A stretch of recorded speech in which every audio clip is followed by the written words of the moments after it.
The Omega Speedmaster. You know it, and chances are you love it. It's been to the moon after all. The watch designed to appeal to racing fans has reached ultimate icon status in the watch world.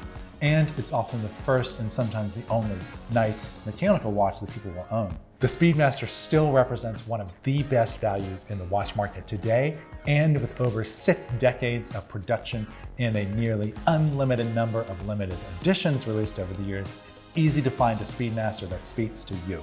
But perhaps the Speedy's ubiquity is also its greatest disadvantage.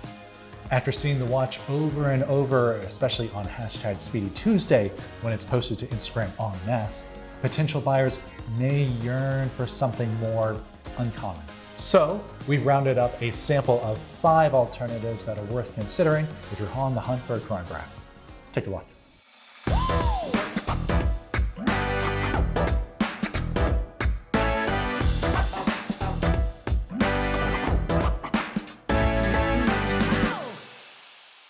One quick note before we begin. If you're just getting into the hobby, this top 5 is a good go-to list for historic and respectable models. If you're deeper into the watch game and want something stranger, we've thrown in 3 quick honorable mentions at the end of the video. Our first watch is the Zenith el Primero. This watch was released in 1969 and features arguably the world's first automatic chronograph movement. The El Primero movement was also used in the Rolex Daytona for years, which is quite the endorsement.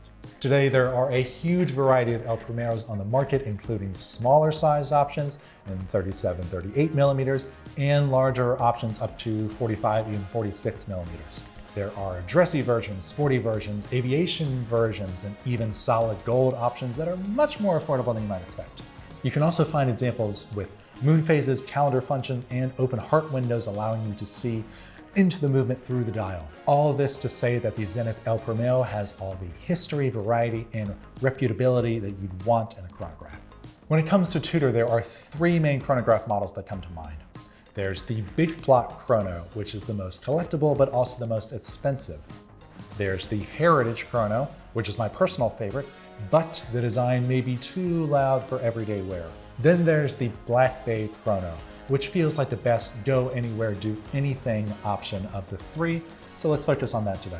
With the Black Bay Chrono, you get a design inspired by early Rolex Daytonas with many of Tudor's signature elements incorporated, such as the snowflake hour hand. And as you'd expect with Tudor, the build quality is immediately obvious, with a sturdy bracelet and clasp and screw-down crown and pushers for 200 meters water resistance. Dimensions-wise, this is a big boy. We're looking at over 14 millimeters thick and right about 50 millimeters lug to lug.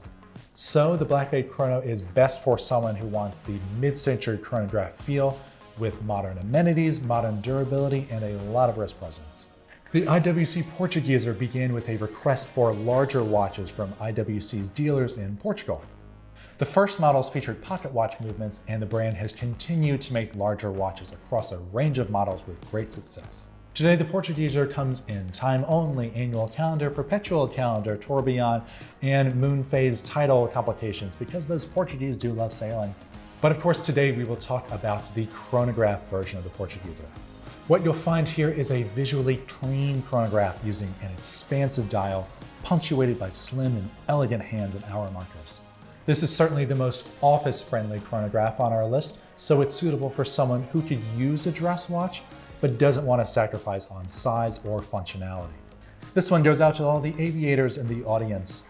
The Breitling Navitimer debuted in 1952 and has been worn by pilots around the world ever since. Much like the Speedmaster and other watches on the list, the Navitimer is the core model in its brand lineup, and it spawned decades worth of variations, offshoots, and special editions.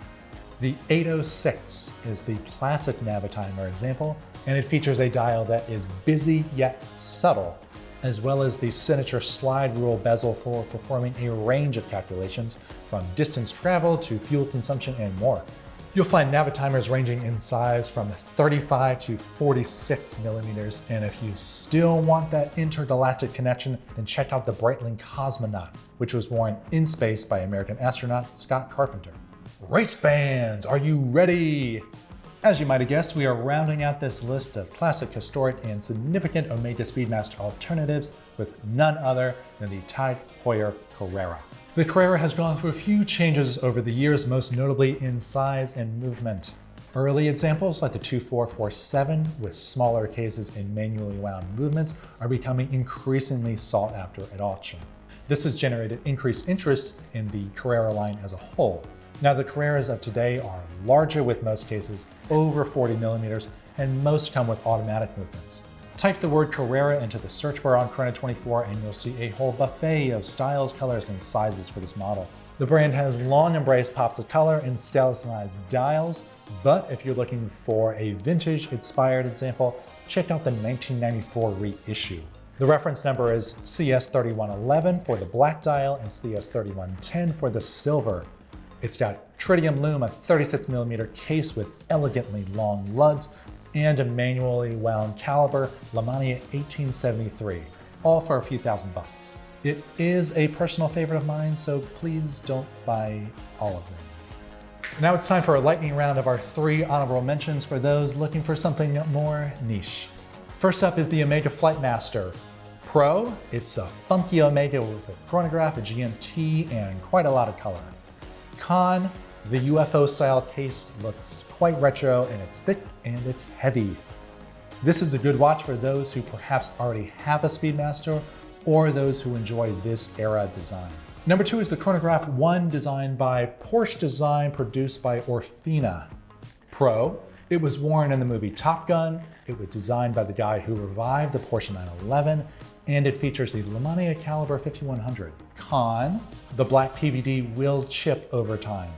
This is a good watch for those who like this stealthy blacked out look and who appreciate that 1980s automobile aesthetic. Finally, watch number 3 is the Chronograph 2 from Kurono Tokyo. Pro, it's beautifully designed by the highly respected Hajime Asaoka, and it features an easy to repair Seiko movement.